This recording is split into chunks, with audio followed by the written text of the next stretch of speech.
ઘણા સારા ક્લાસીસ ગાયક છે, તમે સાંભળજો, પણ અમુકના પાછા બેહણા સિવાય વારાય આવતા નથી.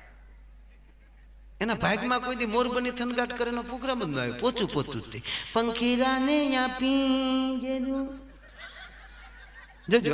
હવે તો બેહણા સાહેબ એવા થાય છે, બધા વ્હાઈટ વ્હાઈટ કપડામાં આવ્યા હોય, ગુજરી ગયા હોય, એનો ફોટો એવો ફ્રેમમાં મૂક્યો હોય, એ ફ્રેમ જોઈને આપણે એમ થાય ઘડીક ફોટામાં આપણે વયા જાય. ખરેખર કેટલું બધું સારું થઈ ગયું છે, તમે જુઓ તો ખરા. શમશાન યાત્રાઓ નીકળે તો કેવી ગાડીમાં નીકળે છે. ઓહો, આપણે એમ થાય ઘડીક મરી જાય. આવડા આપણે પાછા મળે ન મળે હાલને આપણે ઘડીક ગુજરી જાય. કેવું બધું ખરેખર સારું થઈ રહ્યું છે. શમશાન યાત્રા જતા હોય કે રામ રામ એ બોલવાનું નહીં, એમાં કેસેટ જ વાગતી હોય. હે રામ તું હી માતા. હવે તો ગીત સાંભળી તો આપણે કોઈક મરી ગયું લાગે.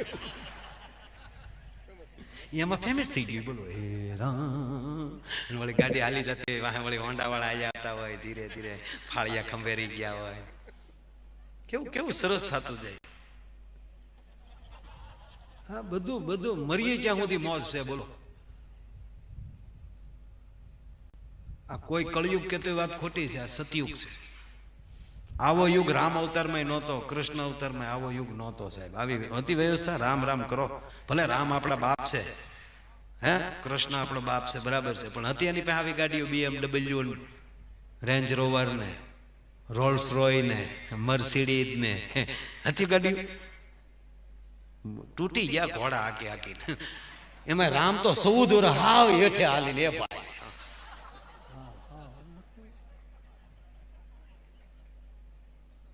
કૃષ્ણ એ મહાભારત ના યુદ્ધમાં અર્જુન કે આમ ઘોડો લઈ જાય, કબડક કબડક રસ્ત ન્યા લઈ જાય, તૂટી ગયા.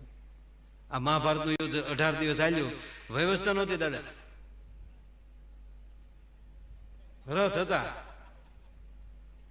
કારક કરુણ નો રથ ભાંગ્યો, કારક અર્જુન નો રિપેરિંગમાં 5 દી તો વૈયા જતા હતા. બાકી વાત ખાલી સકડો ખુશ્બુ ગુજરાત કી. અમારા જયંતિભાઈ સાંદ્રા અહીંયા, હા, અતુલ રિક્ષા, ખુશ્બુ એનું. એક ભાઈ પૂછ્યું, જમાઈ ગયા ને ઘીરે, કે કોણ કોણ આવ્યા? હું ખુશ્બુ. ક્યાં છે ખુશ્બુ? કે એ ડેલાબાઈ રે. અરે કે ડેલાબાઈ રે, અંદર લઈ લો. પણ પછી ખબર પડી રિક્ષા હતી. સકરડા ખાલી હોત ને સાહેબ તો 5 દીમાં યુદ્ધ પૂરું થઈ જાય. આમળી આવત દુર્યોધન ભાત ભાત ભાત ભાત ભાત ભાત ભાત કરતો. કારણ ક્યાં છે? ત્યાં સર્વિસ કરાવવા ગયો છે. એને બદલે અત્યારે હકીકત સાહેબ, ભગવાને આપણી ઉપર સુખના ખટારા ઠલવી નાખ્યા મારા વાલા. ભગવાન એમ કે આ કળી કાલમાં હજી તમે મને ભૂલ્યા નથી, જાઓ અમારી પાસે નહોતું એની કરતા અઢળક દઈ તમને. કેવી લહેર! મોજ સિવાય બીજો મુદ્દો જ નથી. સવારમાં હોકિંગમાં નીકળીએ, જોજો આદમીને બિચારા ઢીલા ઢીલા આવ્યા જાય. એ તેલના ભાવ ને ડબ્બાના ભાવ ને બધું જોતા બેનું તો ફળાક ફળાક જાતે. એ તો બધું મગાવી લેવું પછી કે આપણે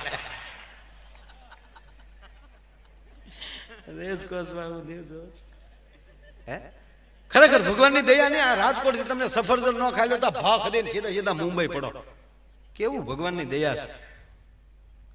પેલા તો હનુમાનજી પાસે 2-3 જણા પાસે પ્લેન હતા, ઉડીને ગયા હતા લંકા પોતાની ફ્લાઇટ લઈ. રાવણ પાસે હતું. સમુદ્ર મંથન કર્યું ને ભાઈ, તમને કહું, દેવન દાનવોએ સમુદ્ર મંથન કર્યું ને તો 14 રત્નો નીકળ્યા. વૈજંતી માળા, લક્ષ્મીજી, ઐરાવત હાથી,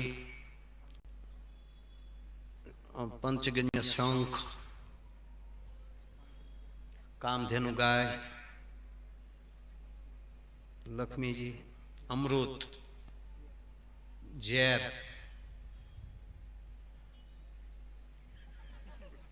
એમાં નીકળેલું છે. ખોટું ન કેતો, એમાં નામ બીજું છે, એમાં નથી લેવું. એ લક્ષ્મીજીનો ભાઈ છે. કોને પીવું, ક્યાં પીવું, કેટલું પીવું, કેમ પીવું, હું કામ પીવું, એનું ભાન હોય એને સાળો કરવો. કાંઈ સામે બેઠા છો એ તો બધા ભગવાનની દયા છે, એ વાત જ અહીંયા ન કરાય આપણે. તો એવું હોય અહીંયા કહેવાય જા મને ખરેખર અહીંયા વૃદ્ધાશ્રમ ને મા બાપને ભૂલશો નહીં એવું મને ગમે જ નહીં. આપણે ભૂલ્યા જ નથી. આમાં બેઠા એમાં એક વ્યક્તિ એમ કહી દે કે મારા માવતર વૃદ્ધાશ્રમમાં છે, માયો ગાવાનું બંધ કરી દે ભલા માણસ. કોઈ દી ન હોય સાહેબ. અહીંયા શું કામ વાતો કરવી જોઈએ?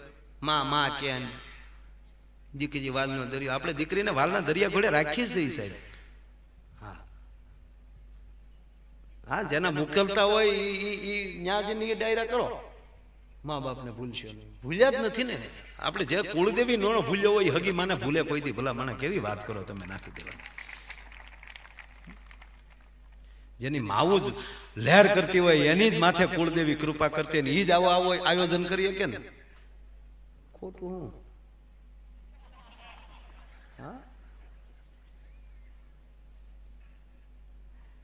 પછી જેમ જેમ નીકળતું ગયું ને એમ મંથન ચાલુ જ રાખ્યું.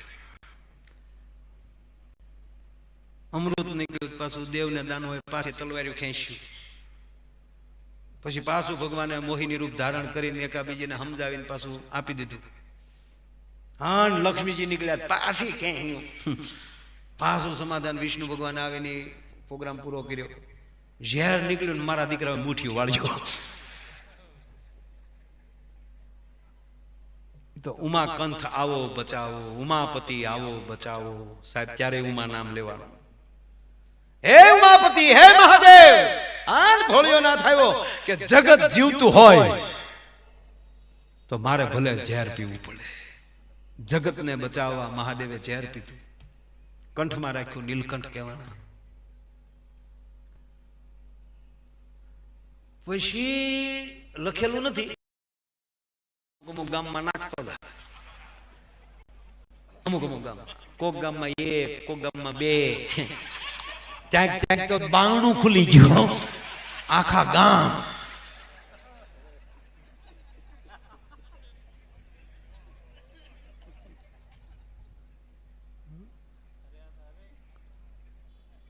વાત એ છે, મૂળ વાત પર આવું. તમે કાંઈ કરી રહ્યા છો એ તમે નથી કરતા, કોક તમારી પાસે કરાવે છે. તમે જે બન્યા છો એ ભગવાને તમને મોકલ્યા છે કે તમારે સમાજના બિલ્ડરો બનવાનું છે, ધરતીને રૂડી કરવાની છે. કોઈને એવું કીધું કે તારે મોકલા તબલા વગાડવાના છે સમાજમાં. ભગવાને મોકલ્યા છે. ગમે એની ઘીરે જન્માસ, કલા ક્યાં જાય? આને માઇક વગાડવા મોકલ્યા, આને વિડીયો લેવા મોકલ્યા, મને આવી રીતે તમારા સામે બોલવા મોકલ્યા. કોઈને ભગવાને એમણા મોકલ્યા જ નથી. કાંઈક ના કાંઈક કાર્ય સાથે જ મોકલ્યા છે. એક જગ્યાએ મેં આવું કીધું ને તો એક ભાઈ મને કહે અમારા ગામમાં 1-2 જણા ઉપયોગ કરે છે.